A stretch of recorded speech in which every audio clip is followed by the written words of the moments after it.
Good morning, and welcome to another ironic introduction to another video. Today I'm going to be going over the Alliance Wars Seasons 2 Defense Tactics and Rewards update. If you already have read the update and you just want to see my spreadsheet as well as like my small commentary on the rewards comparison, go ahead and use the description below for the timestamp that will let you skip to that. Or if you only care about the spreadsheet, I'll have a link to that as well in the description. But for those of you who haven't heard about the update yet, let me go through the post really quick. So Summoners, now that you've all had a season with our brand new map, it's time to introduce the next evolution of Alliance Wars, Defense Tactics. They actually mentioned Defense Tactics with the last Alliance War update, and they said that this would be coming. So essentially, leadership and officers will be able to customize defense by choosing a buff, and it will apply as a global node. During the placement phase, they will choose from a predetermined selection of buffs, and this will empower certain sets of champions. This can be done by battle group, so they can choose a different buff for each battle group, so like they can prep up their alliances 10 by 10 by 10 and set up their defenses accordingly. These only apply to alliances that play on expert and challenger maps. That means alliances tiers 1 through 5, so lower tier alliances won't be affected. So like my alliance probably won't be affected by this. And I mean, I imagine they'll probably extend this at a later date, but for now, this is just to make the higher tier Alliance War even more competitive. Let's see. So the first set of defense tactics will go live this off season, July 17th. So we'll get some practice, but the global buffs that we'll have to worry about are metal, bulwark. Metal defenders are immune to armor break debuffs. Whenever a metal defender loses more than X% of their max health from a single strike, they gain indestructible for X seconds. This ability goes on cooldown when indestructible buff expires for Z seconds. So that's going to be pretty frustrating. You've got Crush, where X-Men and mercenary defenders gain X% attack during special attacks, and their special attacks ignore Y% of the attacker's block proficiency. I doubt anyone will use that one. Dodge size S defenders have a X% chance to evade incoming attacks. Whenever a size S defender evades an attack, they gain Y% of a bar of power.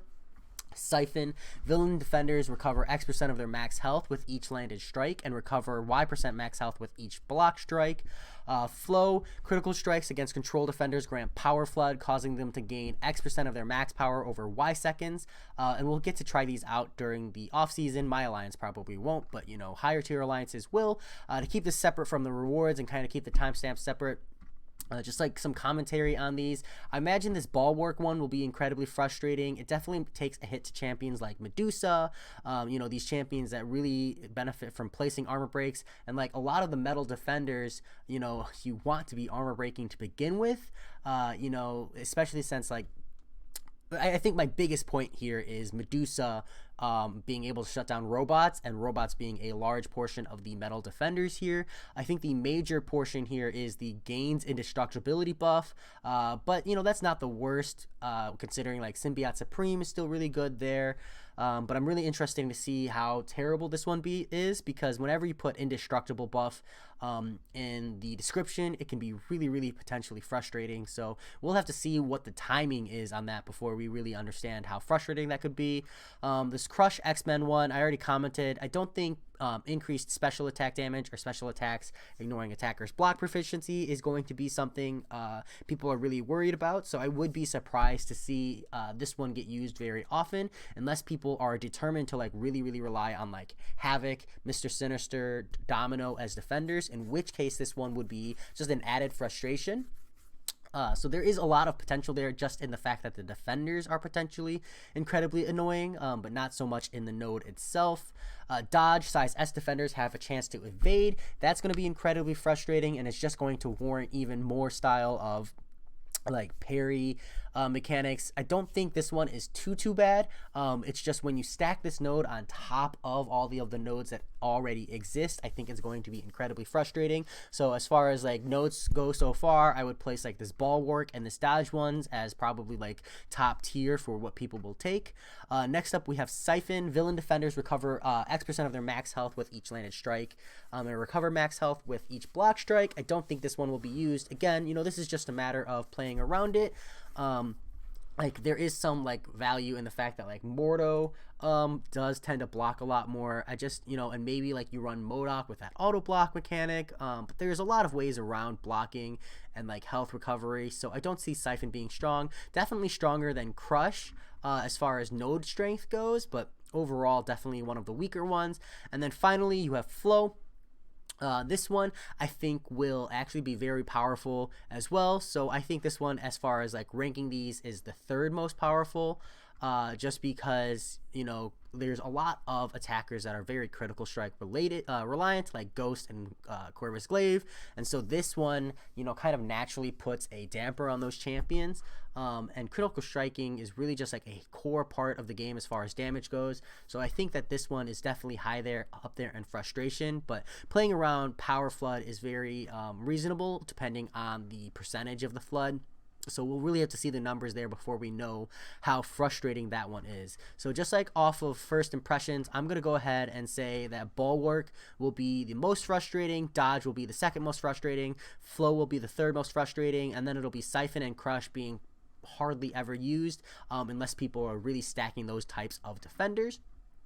Because again, a big part of it is the types of defenders this forces them into in order to benefit from the node. So here I'll put a timestamp for the people who are interested in the rewards. Again, I can't help it that you will have to listen to me a little bit as far as the forum goes, but I'll try to go through this as quickly as possible. So they promised in Season 10 that we will see an update to the reward system, and this is finally coming through. So we will see a war win rewards increase. We just don't really know what it is yet. So they've only really released the season rewards. The season crystals now reward between 1,500 and 36,000 T2 alpha fragments, and between 1,500 and 22,500 tier 5 basic fragments, or a rare chance at 900 or 1,800 tier 5 class fragments as the second reward. That's a lot of variability in there and really not good for the game in my opinion, but that's just what Kabam has decided to do. And then as far as season rewards, their general summary here is that they've added Platinum 4 to add more granularity between the Gold 1 and Platinum 3. What that means is that they haven't increased the sizes of Gold 1 and Plat 3, but rather what they've done is they've taken part of Gold 1 and they've made it Platinum 4 instead. So there are going to be people who were Gold 1 last season who will now be Plat 4 instead, and as Plat 4 you will have better rewards. So we see Tier 5 Class Catalyst Fragment Crystals added to Master 1 through Plat 4. They've expanded the availability of pretty much everything all the way down. And then we go into the season rewards themselves here in this post. So I'm going to pull it up real quick and I'll scroll through in case you're interested in stopping. But I actually have a spreadsheet comparing last year's to this year's, just because I think a major part of rewards is comparing and reward updates is actually comparing the previous results. So that was just kind of like a brief moment on Master. Let me pause here, stay for a brief moment on Platinum. Pause down here on Gold. Bear with me. Pause here on Silver. And I will pause here on Bronze. Finally, a pause here on Stone and the participation credit. I apologize for participation cutting off there. That's just kind of how my screen setup is at the moment. So what I think is actually important to discuss here is the actual rewards update. So I have a spreadsheet here comparing, and I will post a link for this in the description below. But starting with Master, we can see that it's like roughly a 2 times to 1.5 times multiplier across the board. And this is actually pretty consistent with all of the ranks, just depending on where you're at. And like the farther you go up, the more you definitely benefit.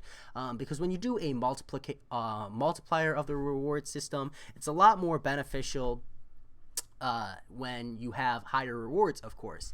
The major thing that I have highlighted here is that I noticed all the way from Master to Plat 4, they removed the Tier 4 Class Catalyst Crystal, and I don't understand why they did this. This might be because of the addition to the Meme Crystal, the Alliance War Seasons Crystal, which I've decided to denote as a meme crystal because it's totally a meme. And they removed the Tier 4 Class Catalyst from this. I don't think this was necessary. And yes, the increase in the rewards across the board was very nice, and we do see the addition of Tier 5 Class Catalyst Fragment Crystals.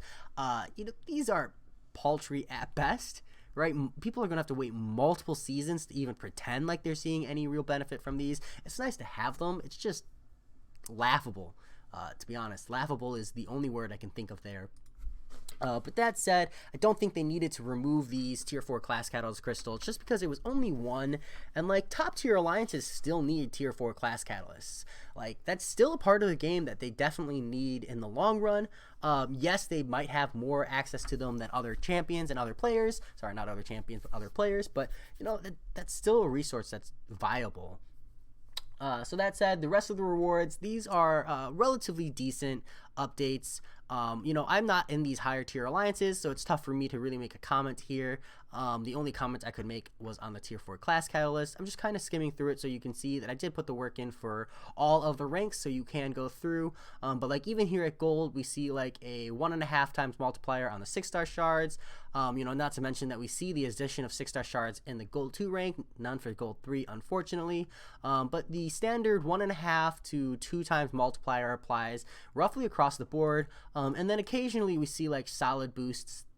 Like from the tier 5 basic in gold 1, it goes from 0.025 to 2. That's a solid 8 times multiplier. Or the 0.125 for tier 2 alpha goes all the way up to 0.5. That's a solid 4 times multiplier. So we do see solid multipliers here. I just think that for the difficulty of what Alliance War is, for the stress and strain it puts on Alliance War members, the frustrations it puts on chats and stuff, I don't think these season rewards are enough. But the thing is that it's hard for me to really comment on the rewards update when we don't know how much they're changing the winning update, right? Like if you're getting a lot more or a significant increase every time you win an Alliance War, right, that gets added over the course of the entire season and isn't applied to this reward here. So at the moment, I'm going to say this is a pass, just because I have no more further information. So we'll put it on hold. At the moment, we'll give Kabam a 70%, right? Like, hey, I can see the effort you're doing, but I really got to see how you do on the next step. You know, but we'll wait and see. So this is the spreadsheet. You know, it's unfortunate I can't really go rank by rank, just because it is a lot. So if you know what rank roughly your alliance is, feel free to like check the ones up and down around it and see maybe your alliance wants to push forward. I definitely think there are a lot of ranks where like maybe you are gold 3, for example. The effort of pushing to gold 2 would net you a chunk of 6-star shards every month, which is not a lot, but it is a quantity of 6-star shards that you don't have available to you right now. So that's an option you might consider as an alliance, and this is really going to be a good spreadsheet for a lot of people to decide where they want to land. That said, this video has gone on longer than it needs to, but I will talk to you all later.